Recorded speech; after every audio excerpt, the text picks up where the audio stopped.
하나님께서 우리에게 주시는 말씀은 누가복음 8장 26절에서부터 39절까지 말씀이 되겠습니다.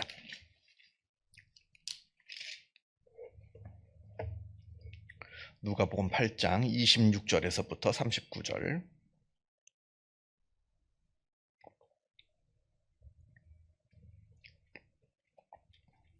함께 26절에서부터 39절 함께 읽겠습니다. 그들이 갈릴리 맞은편 거라사인의 땅에 이르러 예수께서 육지에 내리심에 그 도시 사람으로서 귀신 들린 자 하나가 예수를 만나니 그 사람은 오래 옷을 입지 아니하며 집에 거하지도 아니하고 무덤 사이에 거하는 자라. 예수를 보고 부르짖으며 그 앞에 엎드려 큰 소리로 불러 이르되 지극히 높으신 하나님의 아들 예수여, 당신이 나와 무슨 상관이 있나이까?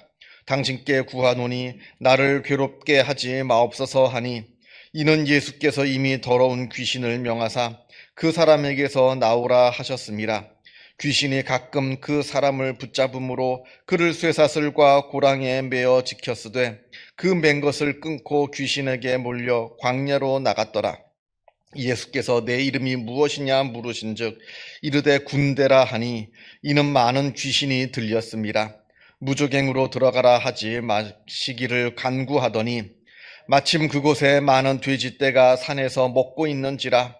귀신들이 그 돼지에게로 들어가게 허락하심을 간구하니 이에 허락하시니 귀신들이 그 사람에게서 나와 돼지에게로 들어가니 그때가 비탈로 내리달라 호수에 들어가 몰사하거늘 치던 자들이 그 이루어진 일을 보고 도망하여 성내와 마을에 알리니 사람들이 그 이루어진 일을 보고 나와서 예수께 이르러 귀신 나간 사람이 옷을 입고 정신이 온전하여 예수의 발치에 앉아 있는 것을 보고 두려워하거늘 귀신 들렸던 자가 어떻게 구원받았는지를 본 자들이 그들에게 이르매 거라사인의 땅 근방 모든 백성이 크게 두려워하여 예수께 떠나가시기를 구하더라.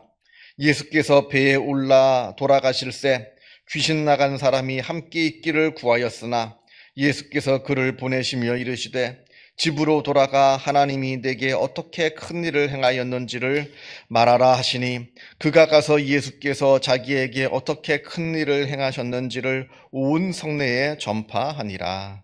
아멘. 오늘도 계속해서 예수님의 기적 이야기가 나옵니다. 지난 시간에는 예수님과 제자들이 배를 타고 갈릴리 호수를 건너가실 때 큰 풍랑이 일어났다가 예수님께서 그 풍랑을 잠잠케 하시는 그 사건을 보았는데, 이제 그 호수를 건너서 호수편 건너편에 있는 땅, 거라사 땅으로 도착하였다 하는 것을 우리가 보게 됩니다. 오늘 26절을 보게 되면 거라사인의 땅에 이르렀다 이렇게 되어 있는데, 여기서 거라사 땅이라고 하는 곳은 갈릴리 호수의 동남쪽에 있는 땅을 말합니다. 거기는 이방인들이 살고 있는 지역이었어요. 그러니까 유대인들이 사는 땅이 아니라 이방인들이 살고 있는 땅입니다. 우리가 흔히 이제 예수님께서 복음 전파 사역을 하실 때 예수님은 이스라엘 사람에게만 하나님의 말씀을 증거하시고 이방 사람들에게는 하시지 않으셨다. 많은 사람들이 그렇게 생각합니다만 그건 사실 오해입니다. 물론 예수님께서는 바울처럼 긴 시간을 사역을 하신 것이 아니라 한 3년 반 정도 짧은 기간만 이렇게 사역을 하셨기 때문에 이스라엘 사람들에게 집중하셔서 그렇게 보일 뿐이지, 사실은 예수님도 이방 사람들에 대한 관심이 굉장히 많으셨습니다. 이방 사람들도 하나님의 말씀을 듣기를 원하셨고, 이방 사람들이 당하고 있는 그 모든 질병이나 귀신 들린 것들을 쫓아주시기를 예수님께서는 원하셨다라고 하는 겁니다. 그래서 예수님께서 우리가 복음서를 읽게 되면 종종 예수님께서 이방 사람들을 고쳐주시고 또 이방 사람들에게 하나님의 말씀을 또 가르쳐 주시는 그 모습들을 우리가 볼 수 있습니다. 그러니까 전혀 없는 게 아니에요. 그러니까 예수님이 집중을 하셨을 뿐이지. 우리가 이제 다음 시간에 다시 보겠습니다만, 예수님께서 오늘 이제 이 거라사 땅에 오셔서 귀신 들린 자를 고치셨는데, 예수님께서는 이 거라사 땅에 오신 이유가 이 단 이방인 한 사람을 고치시기 위해서 오셨습니다. 고치시고는 다시 돌아가셨어요. 다시 건너편으로. 오늘 마지막에도 나옵니다만. 그러니까 예수님께서는 그 이 귀신 들린 이 한 사람을 고치시기 위해서 풍랑을 뚫고 건너편에 오셔서 이 귀신 들린 자를 고치시고 다시 유대 땅으로, 저 이제 갈릴리 이제 호수 건너편으로, 이제 갈릴리 지방이죠. 유대 땅은 남쪽이고요. 어쨌든 유대 사람들이 살고 있는 그 땅으로 다시 가셨다 하는 것을 우리가 보게 됩니다. 이게 단 한 사람을 예수님이 얼마나 귀하게 여기시는가도 우리가 이 말씀을 통해서 우리가 볼 수가 있습니다. 자, 이제 예수님께서 이 땅, 이 이방인 지역에 오셔서 기적을 일으키시는데 27절을 보면 예수님께서 이 육지에 갈릴리 호수를 건너오셔서 이 거라사 땅에 도착하시자마자 거기에 살고 있는 귀신 들린 사람을 하나 만나게 되는데, 이 귀신 들린 사람이 아주 오랜 시간 동안 귀신에 들려 있었습니다. 뭐 잠깐 들려 있는 게 아니라 아주 긴 시간 동안, 오랜 시간 동안 귀신에 들려 있는 사람이고, 이 사람의 행색을 보게 되면 옷도 입지 않고 완전히 발가벗고 있고, 사는 곳도 집에 살지 않습니다. 무덤 근처에서 살고 있는 거예요. 무덤가에서 살고 있는 거예요. 그러니까 사람으로서의 삶을 살지 못하는 거예요. 그냥 짐승처럼 살고 있는 것이지, 사람으로서의 어떤 인간으로서의 존중받을 수 있는 그러한 삶을 살지 못하고 아주 가장 비참한 자의 모습으로 지금 살고 있는 겁니다. 벌거벗은 채로 무덤가에서 마치 이 짐승처럼 울부짖으면서 그렇게 살고 있는 이 사람을 예수님께서 만나게 되는 겁니다. 아주 불쌍한 사람이죠. 자, 28절을 보게 되면 이 귀신 들린 사람이 예수님을 보고는 예수님께서 하나님의 아들이신 줄을 안다 이렇게 말합니다. 그래서 우리가 이제 이 말씀 보게 되면요, 예수님이 하나님의 아들이심을 아는 것, 물론 그게 중요합니다만 그걸로 그쳐서는 안 됩니다. 왜냐하면 귀신도 알거든요. 귀신도 예수님이 하나님의 아들이신 줄을 다 압니다. 그러나 중요한 것은 귀신과 우리와의 차이는 뭐냐? 알고 믿느냐는 거죠. 예수님을 정말 우리가 사랑하느냐죠. 귀신은 예수님을 알기만 했지 믿지도 않고 예수님을 사랑하지 않았습니다. 귀신과 우리의 공통점이 있다면 예수님은 하나님의 아들이시다는 걸 알아요. 그러나 차이점이 있다면 우리는 예수님을 믿고 사랑하는 사람이고, 귀신은 예수님을 믿지 않고 사랑하지 않는 그러한 귀신들이라는 겁니다. 이건 굉장히 큰 차이인 거죠.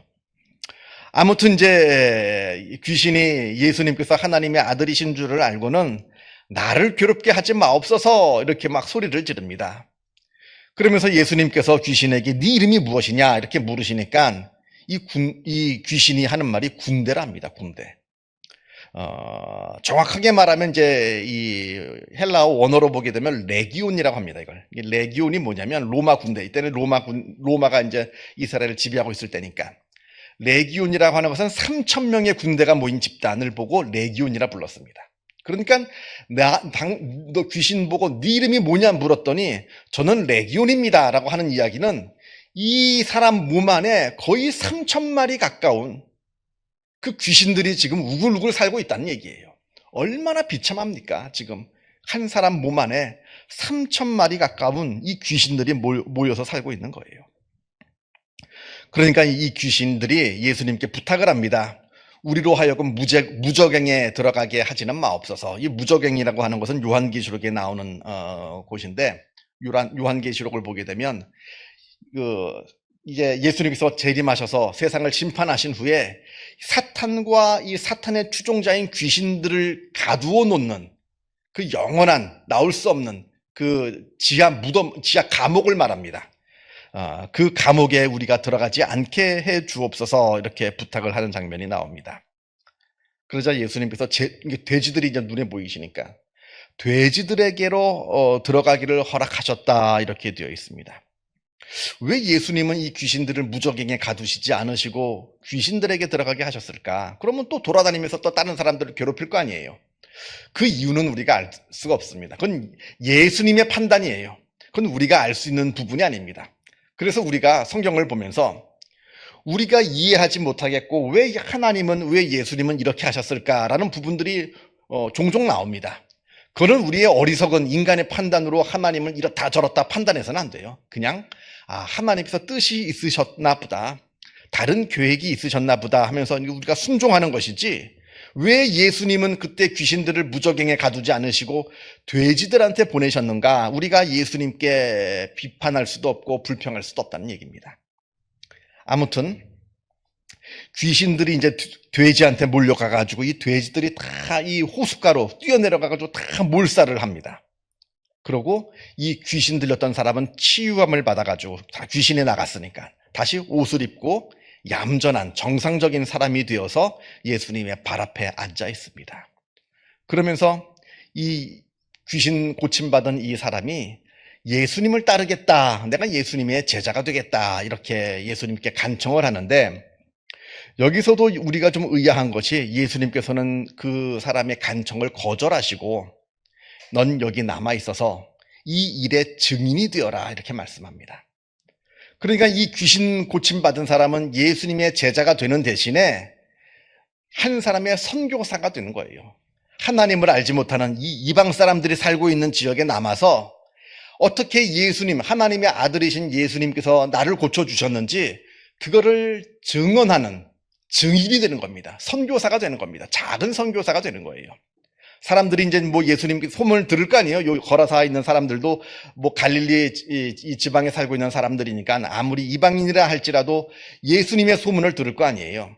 그때 이거 예수님에 대한 소문을 듣고 예수님이 진짜 하나님의 아들이냐 아니냐 옥신각신할 때 이 귀신에 들렸던 이 사람이 맞다는 거죠. 나를 봐라. 나를 보면 예수님께서 하나님의 아들이심을 알 수 있지 않겠느냐. 이렇게 증언할 수 있는, 이방 사람들에게 증언할 수 있는 작은 선교사로 예수님께서 이렇게 세우신 겁니다. 그래서 이제 이 사람은 계속해서 이 거라사 땅에 남아있게 되는 것이고요. 나중엔 모르겠어요. 나중엔 또 예수님 따라 나섰는지 도무지 안 되겠다. 내가 예수님 가까이서 예수님 말씀 들어야겠다. 나는 예수님 없으면 못 살겠다 했으면 뭐 예수님을 따라갔겠죠. 근데 그건 알지 못합니다만 어쨌든 그랬다는 겁니다. 지금은. 자, 근데 여기서는 우리가 한 가지 굉장히 중요하게 봐야 되는 장면이 있는데 그거는 뭐냐면 이 땅에 살고 있는 거라사 사람들의 반응입니다. 이 귀신 들린 이 불쌍한 사람이 고침을 받았어요. 그 대신 그 귀신들이 자기들이 키우는 돼지한테 갔기 때문에 돼지들이 다 물에 빠져 죽었습니다. 이때 이 거라사 사람들이 예수님께 와서 어떻게 말을 했냐면 예수님 당장 나가십시오. 이 땅에서 당장 나가십시오 그랬습니다. 생각해 보세요. 불쌍한 사람들이 고침받았습니다. 불쌍한 사람이. 사람 이하의 어떤 그 귀신에 시달려서 옷도 입지 못하고 무덤에서 살고 있는, 자기 몸을 막 해하고 자해하고 아주 비참한 삶을 살고 있는 이 사람이 다시 정상적인 사람으로 돌아왔습니다. 얼마나 기쁜 일입니까? 얼마나 소중한 일입니까? 그 대신 자기가 키우고 있는 돼지들이 좀 죽었어요. 만약에 이 일이 나에게 벌어진 일이다 할 때 하나님께서 하나님의 놀라우신 일을 이루셨습니다. 한 사람을 구원하셨어요. 한 사람을 치유하셨어요. 한 사람을 살리셨어요. 그런데 그 대신 나한테 조금 재산에 좀 손실이 왔어요. 이때 어떻게 하겠느냐는 거죠. 이때 내가 만약에 거라사 사람이라면 이때 내가 예수님한테 어떻게 했겠느냐. 이 거라사 사람처럼 똑같이 예수님 당장 나가십시오. 예수님 때문에 내가 손해를 봤습니다. 예수님 때문에 죽은 내 돼지가 몇 마리인지 압니까? 하면서 예수님을 쫓아내시겠느냐? 아니면 그럼에도 불구하고 하나님께서 놀라우신 일을 했기 때문에 그럼에도 불구하고 하나님께 감사하고 하나님을 찬양하는, 그리고 예수님 이 땅에 좀 더 계셔서 하나님의 말씀을 좀 우리한테 가르쳐 주십시오. 우리에게 하나님의 놀라운 은혜를 좀 베풀어 주십시오. 예수님을 붙들었겠느냐? 우리가 깊이 생각해 봐야 됩니다. 내 가치관에 따라 달라질 거예요. 내 가치관의 최상위에 돈이라고 하는 것이 자리 잡고 있으면 당장 예수님을 내쫓아야죠. 예수님이 계속 여기 있다가 무슨 일이 벌어질지 모르는데. 그러나 내 가치관의 최상위에 하나님이 계시고 하늘에 속한 은혜가 있다면 예수님을 붙들어야죠. 그깟 뭐 돈 좀 손해본 거 돈이야 또 잃었으면 또 벌면 되는 것이고, 또 하나님께서 또 나에게 축복해 주시면 또 더 많은 은혜가 오는 것이고, 그게 중요한 게 아니라 하늘에 속한 은혜가 나한테 더 소중한 가치였다면 예수님을 붙들어야겠죠. 나는 어떠한 사람인가? 나는 이 거라사 사람들과 같은 사람인가? 아니면 나는 다른 사람인가? 한번 깊이 내 자신의 한번 믿음과 삶을 되돌아보시는 복된 말씀이 되기를 바랍니다. 기도하겠습니다. 하늘에 계신 우리 아버지, 아버지의 이름을 거룩하게 하시며 아버지의 나라가 오게 하시며 아버지의 뜻이 하늘에서와 같이 땅에서도 이루어지게 하소서. 오늘 우리에게 일용할 양식을 주시고 우리가 우리에게 잘못한 사람을 용서하여 준 것 같이 우리 죄를 용서하여 주시고 우리를 시험에 빠지지 않게 하시고 악에서 구하소서. 나라와 권능과 영광이 영원히 아버지의 것입니다. 아멘. 자유롭게 기도하시기 바랍니다.